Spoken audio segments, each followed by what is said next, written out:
film opens on a stormy night, where a ship sails across an endless desert. Its crew is navigating toward a mysterious and ominous tower in the distance.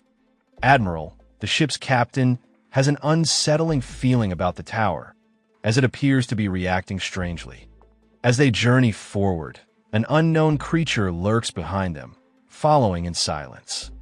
Then, without warning, the creature attacks.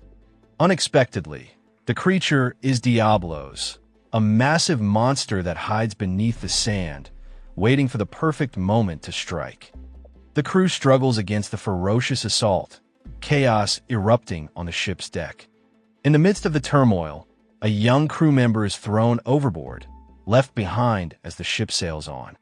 Meanwhile, back on Earth, a United Nations security force is conducting a search mission for Bravo team, which has mysteriously vanished in a rocky valley. The team is led by Captain Natalie, who carefully guides her squad through the desolate landscape. Strange stone monoliths line the roadside as they advance, eerie and unexplainable. Eventually, they find traces of Bravo team's presence, but just as suddenly as they appeared, the tracks vanish without a trace, as if swallowed by the earth. In the end, confusion sets in among the soldiers. From a distance, Natalie spots an unusual storm forming rapidly ahead.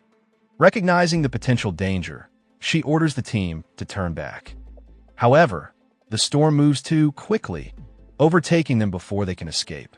Lightning crashes all around, striking the stone monoliths, and in an instant, the team finds themselves falling as if the ground itself has disappeared beneath them. Their vehicles tumble and roll, and moments later, they land in an unfamiliar terrain.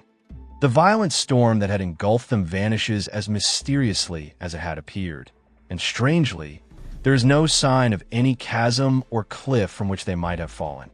In the distance, a towering structure looms, permanently shrouded in swirling black clouds.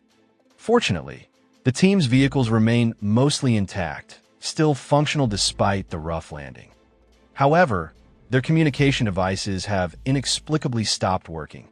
Shortly after, one of the soldiers scouts the area and makes a shocking discovery: the remains of Bravo team. What they find is horrifying. Every member of Bravo team has been burned beyond recognition. Something incredibly hot must have attacked them, so intense that the surrounding sand has melted into jagged shards of glass. Stranger still, there are no visible signs of an enemy assault. No tracks, no gunfire marks, nothing. Bewildered and unnerved, the team presses forward in search of answers. Meanwhile, the young crew member who had fallen from the ship watches them from afar. The soldiers halt in front of a massive skeleton, its enormous size leaving them in awe. Desperate to warn them, the young man fires an arrow in their direction, but the soldiers mistake it for an attack and open fire on him in return. Just then, Natalie senses something unnatural. The sand in the distance begins to shift and move toward them. Instinctively, the team prepares to retreat, firing at whatever is pursuing them, but their bullets do little to stop it. Is Diablos. The monstrous creature charges at them, overturning one of their vehicles with terrifying force. With no other choice, the soldiers continue their assault, but nothing penetrates the beast's thick hide. One of them launches a missile in desperation, but before it can reach its target, Diablos rams the vehicle, sending it flying. Suddenly, a scream echoes through the chaos. One of the soldiers has been impaled by Diablos' massive horn. As a final act of resistance, the soldier throws a grenade at Diablos. The explosion momentarily weakens the monster, creating an opportunity for the remaining soldiers to escape toward the rocky terrain nearby. From a distance, the young man attempts to help by firing an explosive arrow at Diablos. Fortunately, the team manages to enter a cave, successfully evading the monstrous beast. That night, amidst the panic, Natalie tries to calm her troops. Suddenly, without warning, something attacks her from behind. It is a giant spider. Natalie loses consciousness, and her vital signs become undetectable. Realizing there is nothing they can do, the remaining soldiers make the difficult decision to leave her behind. However, as they attempt to flee, they are surrounded by dozens of giant spiders. One by one, the soldiers are captured by the monstrous arachnids. Elsewhere, Natalie regains consciousness. To her surprise, she is still alive. As Natalie struggles to get up, another spider attacks from behind, striking her down again. When she regains her senses, she finds herself trapped inside a dark, cocoon-like structure. Desperate, she fights to break free. After managing to escape, Natalie is horrified to see the lifeless bodies of some of her fallen comrades. She realizes she is inside the spider's nest. Determined to survive, Natalie fights through the excruciating pain and searches for any usable equipment. Lighting a flare for visibility, she presses forward. To her surprise, she finds one of her soldiers still alive, though gravely injured. Natalie tries to help him, guiding him toward the faint light ahead, a sign that they are close to escaping. But before they can reach safety, a monstrous spider appears behind them. Suddenly, the wounded soldier removes his shirt, revealing dozens of tiny spiders crawling out from beneath his skin. He urges Natalie to run, offering himself as a distraction. Reluctantly, she sets the creature ablaze before sprinting toward the exit. Once outside, Natalie checks her body for any signs of infestation. To her relief, she is unharmed. Looking up, she notices that the giant spiders seem to fear the sunlight. Exhausted, Natalie collapses on the ground near the entrance of the spider's lair. Gathering her strength, she begins tending to a deep wound on her leg. Pouring gunpowder over the injury, she ignites it to cauterize the wound. Gritting her teeth through the pain, Natalie slowly rises and limps toward the hills ahead. Upon reaching the top, Natalie is met with a vast expanse of desert stretching endlessly before her. Testing a theory, she throws a stone onto the sand below. Her suspicion is confirmed. Diablos is still there. Every movement on the sand draws the creature out. Knowing this, Natalie carefully navigates the terrain. Not long after, Natalie stumbles upon a small pool of water, but the stench is unbearable, rendering it undrinkable. Pressing on, she soon discovers the wreckage of a ship. Entering cautiously, Natalie searches for supplies, hoping to find water. However, the ship is empty. Suddenly, from behind, the young man ambushes her, locking her in a hold. But Natalie is far from defenseless. Assuming he intends to harm her, she fights back fiercely. The two engage in a brutal struggle. At one point, the young man suffers a wound to his chest, yet he manages to overpower Natalie, subduing her in the end. After the intense battle, the young man ties up Natalie and quickly takes her to his hiding place, knowing that the giant spider-like creatures, which he calls Nerscylla, will soon emerge from their lair. Inside his shelter, he collects dew droplets for drinking and gathers moss for food. The young man then tends to his wounds using a homemade herbal remedy before kneeling to pray. At dawn, the young man ventures outside to check on the mysterious tower, which is perpetually shrouded in a raging storm. From a distance, he observes Diablos patrolling the vast desert sands. However, when he returns to his hideout, he discovers that Natalie is gone. Confused, he searches for her, only to be ambushed. She knocks him unconscious and binds him in revenge. Natalie then finds his water supply and moves to drink, but the young man kicks it away in defiance. Furious, she retaliates by destroying his prayer altar. Enraged, the young man breaks free and attacks Natalie, reigniting their fierce battle. Their fight continues outside, rolling across the rocky terrain until, suddenly, the young man tumbles into the nest of the Nerscylla. Feeling a pang of guilt, Natalie decides to save him. After a daring rescue, he is pulled to safety.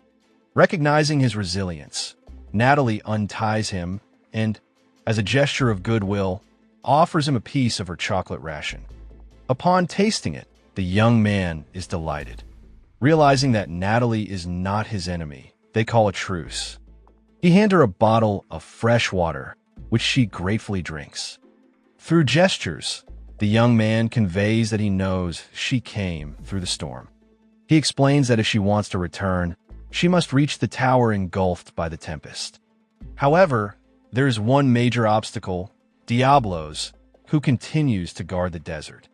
At that moment, Natalie mentions that she has a bazooka stored in her vehicle, but the young man dismisses the idea, convinced it will not be enough.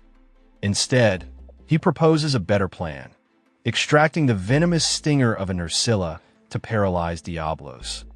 As dusk approaches, Natalie stands atop the Nursilla nest and begins singing, luring one of the creatures out. When a monstrous spider gives chase, she sprints away, leading it into a trap. Seizing the moment, the young man leaps onto the creature, striking it down and severing its venomous stinger. With their mission complete, they rush back to the safety of their hideout. As they wait for dawn, they begin to talk. Natalie reveals that she is a soldier. The young man responds with a hunting gesture, prompting her to nickname him the Hunter.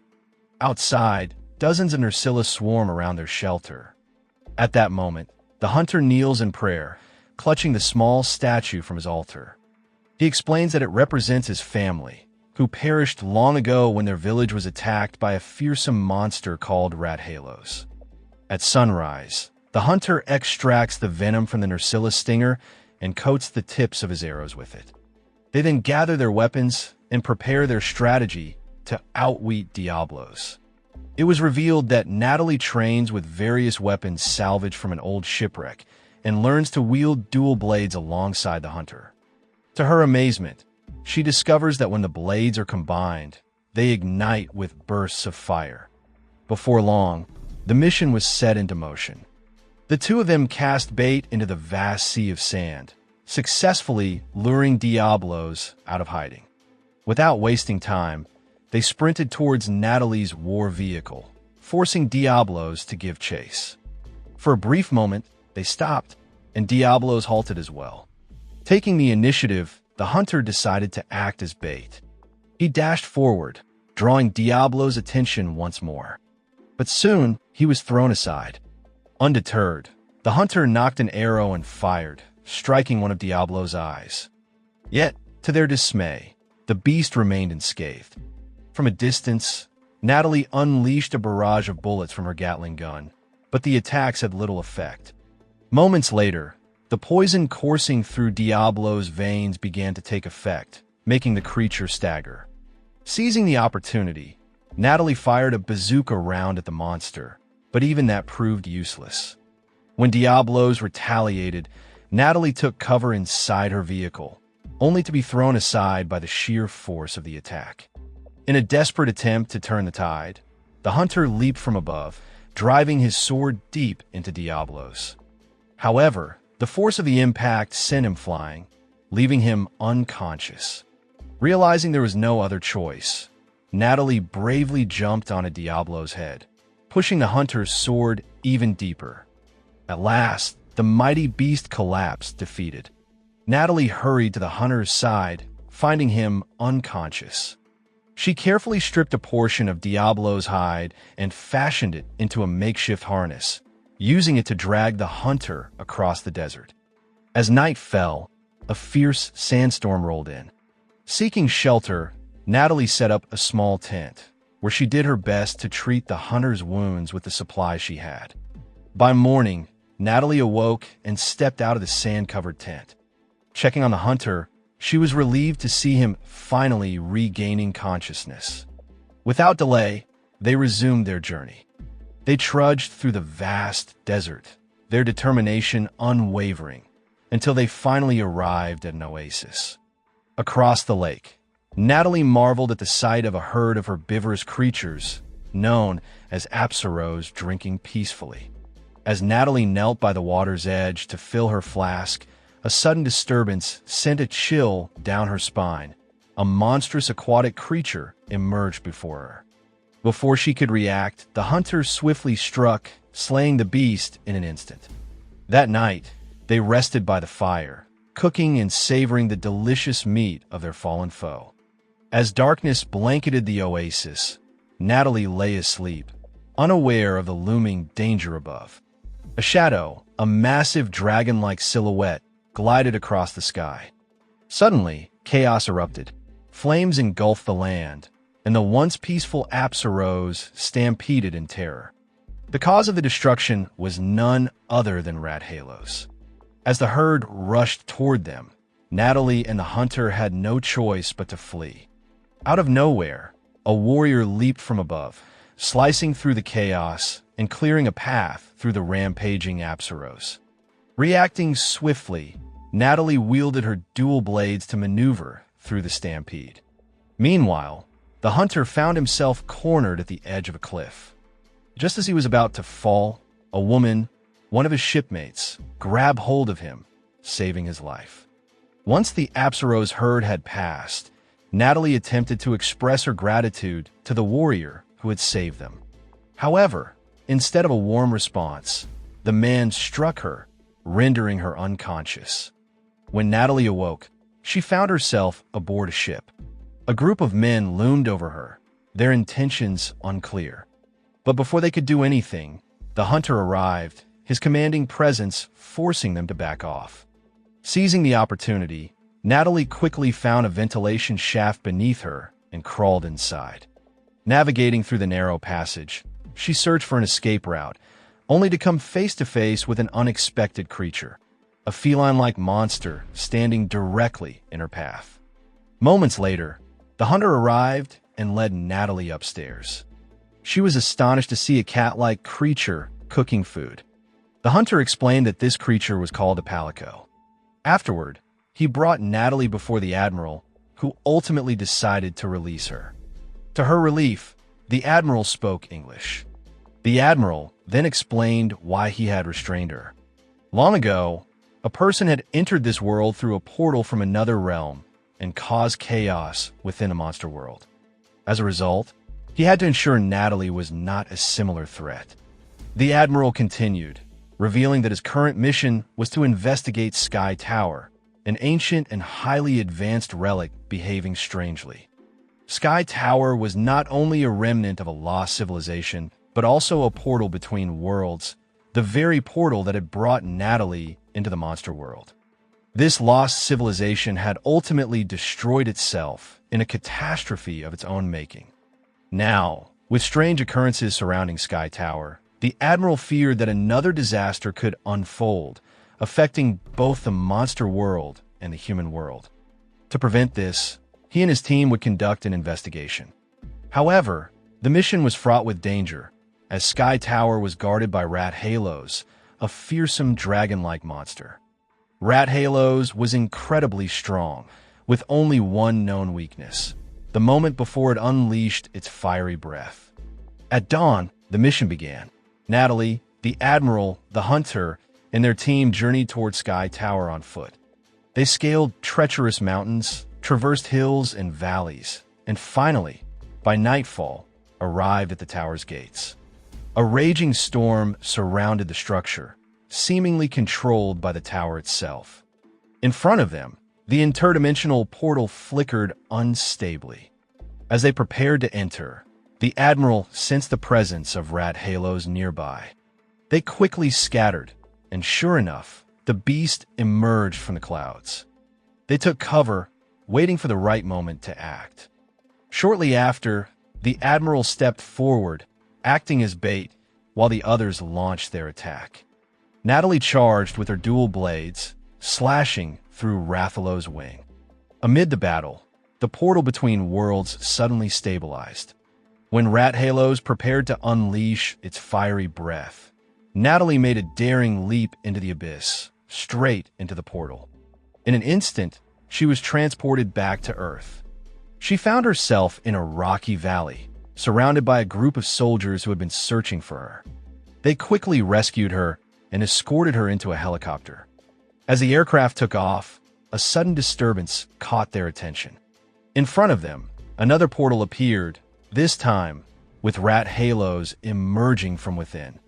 The monster had followed her into the human world. Rathalos soared through the sky, immediately attacking the helicopter carrying Natalie. With no other choice, the pilot was forced to make an emergency landing. On the ground, heavily armed soldiers opened fire on the beast, but their weapons were ineffective. Rathalos retaliated with a devastating burst of flames, reducing military vehicles to rubble. Chaos erupted as the monstrous dragon rampaged through the battlefield, devouring soldiers as if they were mere snacks. The monster continued its destruction, tearing through helicopters midair and even obliterating a massive military carrier with ease. The world had never seen devastation like this before. Fortunately, Natalie managed to escape from the wreckage of the destroyed helicopter. Without hesitation, she sprinted forward and leaped, slashing through Rathalos' wing once more. As the monster opened its mouth, Natalie hurled a bomb straight into its throat. A deafening explosion erupted from within, causing Rathalos to collapse. But just as relief set in, the beast stirred again. It was not dead yet. When Natalie found herself cornered, a barrage of explosive arrows suddenly struck Rathalos from afar. It was the hunter, firing relentlessly to bring the beast down for good. At last, Rathalos fell, defeated once and for all. Determined to save Natalie, the hunter had traveled to Earth through the portal. He was not alone. He had also brought Admiral with him. The Admiral explained his urgent mission.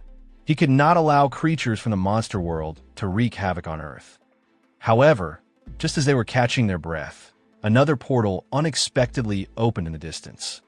From within, another dragon-like creature emerged, soaring toward them. It was Gormagala. Realizing the threat, Natalie urged the others to return to the monster world and destroy the Sky Tower portal once and for all. Together, the three of them charged into battle against Gormagala. They lured the monster back into its own world, determined to put an end to the chaos. Amidst the fierce battle, a mysterious figure watched from above, silently observing the clash. Then, just as the fight reached its peak, Palico arrived to lend a helping hand. And with that, the story came to its thrilling conclusion. Moral lesson from the story: if a giant sand monster is chasing you, don't run on the sand, try flying instead. But if you can't fly, at least make sure you're not the slowest one in the group.